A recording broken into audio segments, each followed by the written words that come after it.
Hi, I'm Alex Young. I'm an ex-F1 driver and currently I race GT3. And you could say I'm the founder of eRacing Grand Prix Southeast Asia.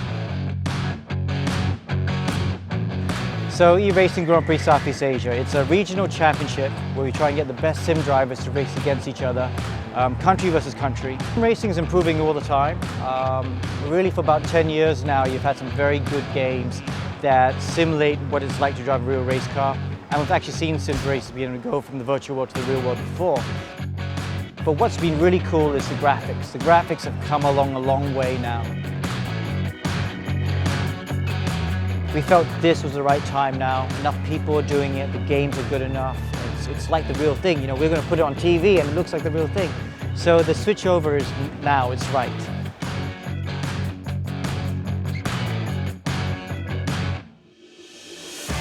I started racing since I was 8 years old. I've been really into games since I was young.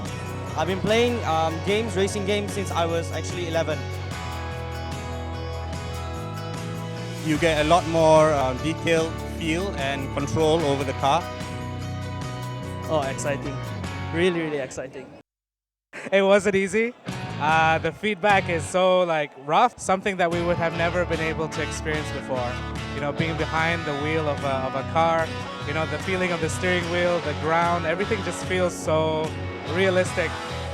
Using a simulator, you have more real-life experience. Big difference in form of platform.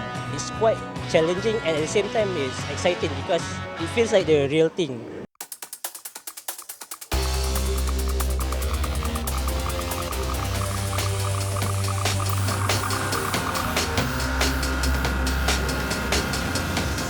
My name is Belinda Xavier and I'm the Director of Marketing for the eRacing Grand Prix Southeast Asia. With the eRacing Grand Prix Southeast Asia, there's several stages. It starts off with the time trials, and from the time trials it goes to the semi-finals, and then from the semi-finals it goes to the finals. So assuming we get 200 people for the time trials, from that 200 people it's broken down to the top 45, and from the top 45 we pick the top 30, and from the top 30 we pick the top 15. And at the top 15 is when the finals will take place, and then it goes down to the top 12, and then from there we'll pick the top 5, and the one winner stands a chance to go forth with their race career.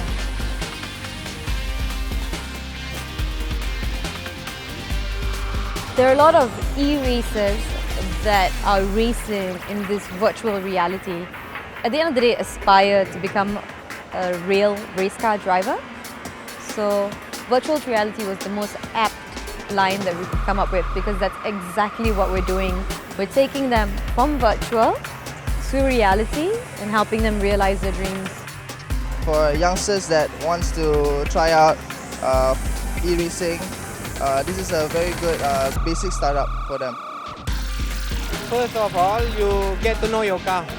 You know, different car act different way, right? It helps that the way that how you transition from the virtual world to the reality is that you have a mental training by how the car works, how the track works, how you're supposed to take this corner. It's a very, very good mental way, and it's very, very cost effective as well. So realizing dreams is Excel Motorsport's motto. It basically means being able to set a goal and see it through from start to end. It's not just about dreaming. Anybody can dream, but realizing that dream is a completely different, ballpark. So what we want to do and what we aspire to do is to give people a platform to just fulfill their dreams and realize that. I want to be a real racer. And my dream is to be the racing driver. Dream is to be a race car driver. Yeah, that's like from little. Welcome to the time trials. Okay, so the time trials, basically we choose one particular car, one particular track. So in this case it was the Audi, and people would come down and to our sims, so offline, not online, and see who could set the fastest lap time. That way we get to see who these guys are and who's really the fastest.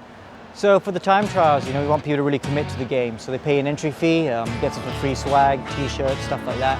You get 5 tries of 3 laps each to try and set the best lap time. So for the time trials, everyone has to compete in the same track. So we picked Suzuka because that's like one of the hardest tracks to do. So you really know your stuff if you can get a quick lap time out there. You can't get lucky with the lap time there. So we do have people monitoring you when you do the time trials because we've got to make sure you don't do shortcuts because you can take more curb than is necessary. Wherever possible, we are trying to put motorsport rules in place for esports. So in the game, you can jump the curbs a bit, get all 4 wheels off and you won't get penalized. We're not going to allow that to happen. So if all 4 wheels go off the track, we're going to penalize you.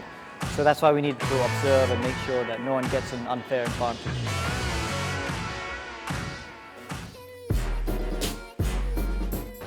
BOP is balance of performance. You have it in the game. It's what you run in real life.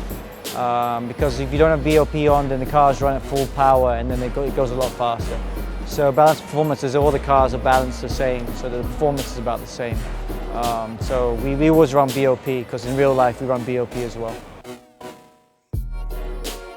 Okay, so it's interesting, like around the Suzuka racetrack, the best time I think I've ever done is a 2:01 in real life. Okay, that's with what do you call a spec tire, so it's pretty hard. If you actually drove in Super GT around Suzuka, they have these special very soft tires, and they go under 2 minutes. They're like a 57. It's almost mirroring real life, but more importantly, they're really driving the track properly. There's no funny business.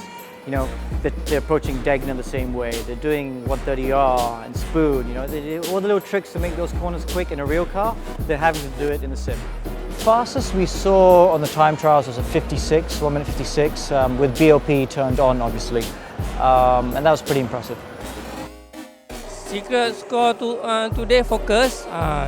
Only thing, important thing, focus.